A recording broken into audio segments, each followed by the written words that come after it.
Friends, இது உங்கள் மோஜூஸ் diary YouTube channel. நான் இன்றைக்கி இந்த வீடியோவில் தேங்காய் பால் சாதம் எப்படி செய்யலாம் அப்படிங்கிறத தாங்க சொல்ல போகிறேன். நான் இன்றைக்கி ரைஸ் குக்கரில் தாங்க செய்ய போகிறேன். 3 கப் அளவுக்கு அரிசியை எடுத்து அதை சோக் பண்ணி அகெயின் அதை வாஷ் பண்ணிக்கிட்டேங்க. வாஷ் பண்ணதுக்கப்புறம் அதை ரைஸ் குக்கரில் சேர்த்துக்கிட்டேன். ஒரு சின்ன தேங்காவை ஃபுல்லாக துருவி அதில் 3 கப் அளவுக்கு வர்ற மாதிரி நான் தேங்காய் பால் எடுத்து அதையும் இது கூட ஆட் பண்ணிக்கிட்டேங்க. 3 கப் அரிசி 3 கப் தேங்காய் பால் சேர்த்துருக்கிறதால நான் 6 கப் அளவுக்கு வாட்டரையும் இது கூட ஆட் பண்ணிக்கிறேங்க. வெந்து வர்றதுக்கு ரொம்பவே கரெக்டாக இருக்கும் இந்த அளவு. இது கூட ஒரு பெரிய சைஸ் பூண்டை உரித்து அதையும் ஆட் பண்ணிக்கிறேன். அப்புறம் 1 டேபிள் ஸ்பூன் அளவுக்கு வெந்தயத்தையும் இது கூட ஆட் பண்ணிக்கிறேங்க. அப்புறம் ஒரு பெரிய சைஸ் பெரிய வெங்காயத்தை எடுத்து அதையும் ஸ்லைஸ் பண்ணி அதையும் ஆட் பண்ணிக்கிறேன். அப்புறம் தோட்டத்திலேருந்து பறிச்சுட்டு வந்த கருவேப்பிலையில் ஒரு கொத்து கருவேப்பிலையை வாஷ் பண்ணி ஆட் பண்ணிக்கிறேன். தேவையான அளவு உப்பும் ஆட் பண்ணிக்கிறேங்க. 2 இல்லைன்னா 3 டேபிள் ஸ்பூன் அளவுக்கு தேங்காய் எண்ணெயை நான் இதில் ஆட் பண்ணிக்கிறேன். ஸ்மெல் ரொம்பவே நல்லாயிருக்கும். நம்மளுக்கு அரிசியும் வெந்ததுக்கப்புறம் அந்த சாதம் ஒட்டாமல் ரொம்பவே நல்லாயிருக்கும். அப்புறம் இந்த ரைஸ் குக்கரை க்ளோஸ் பண்ணிவிட்டு நான் ஆன் பண்ணிக்கிறேங்க. குக் ஆனதுக்கப்புறம் ஆட்டோமேட்டிக்காக இது ஆஃப் ஆகிடும். இப்போ நல்லாவே குக் ஆகிடுச்சு.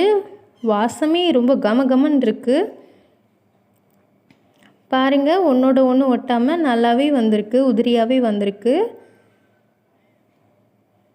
நிஜமாகவே இதோட ஸ்மெல் ரொம்ப ஃபீலிங் குட்டாக இருக்குது. நிறைய சாப்பிட்ணுன்னு தோன்ற அளவுக்கு இருக்குது. அவ்வளோ நல்ல ஒரு ஸ்மெல். ரொம்பவே நல்லா இருந்துச்சு.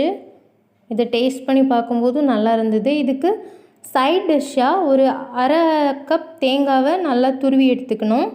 அப்புறம் ஒரு சின்ன சைஸ் பெரிய வெங்காயத்தை எடுத்து அதையும் நல்லா குட்டி குட்டியாக நறுக்கி இது கூட ஆட் பண்ணிக்கணும்.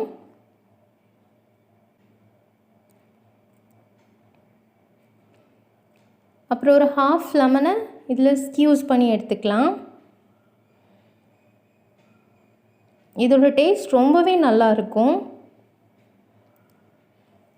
காரத்துக்கு தேவையான அளவுக்கு கொஞ்சம் சில்லி பவுடர் ஆட் பண்ணிக்கலாம்.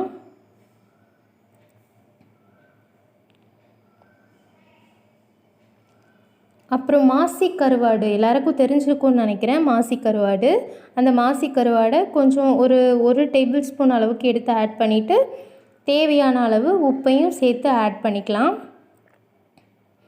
ஆட் பண்ணதுக்கப்புறம் இந்த இன்க்ரீடியன்ட்ஸ் எல்லாத்தையுமே, இது எல்லாமே ரா இன்க்ரீடியன்ட்ஸ் தான், நல்லா மிக்ஸ் பண்ணிக்கலாம்.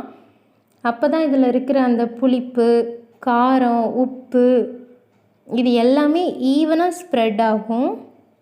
ரொம்பவே நல்லாயிருக்கும். இந்த தேங்காய் பால் சாதத்தோட இந்த மாசி கருவாடையும் வச்சு சாப்பிடும்போது ரொம்ப நல்ல ஒரு ஸ்மெல்லாகவும் இருக்கும். டேஸ்ட்டும் ரொம்பவே சூப்பராக இருக்கும். ஓகே ஃப்ரெண்ட்ஸ், நம்ம சாப்பிட வேண்டிய டைம் வந்துருச்சு. டேஸ்ட் பண்ணி பார்க்கும்போதே அவ்வளோ அட்டகாசமாக இருந்துச்சு.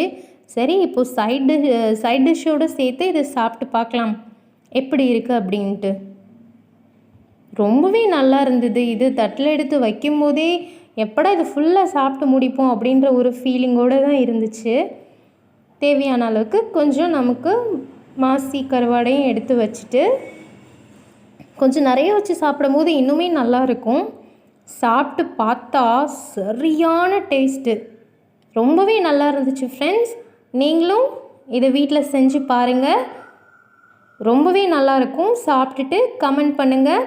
வீடியோ பிடிச்சிருந்தா லைக் பண்ணுங்கள். இன்னொரு வீடியோவில் பார்க்கலாம். தேங்க்ஸ் ஃபார் வாட்சிங்.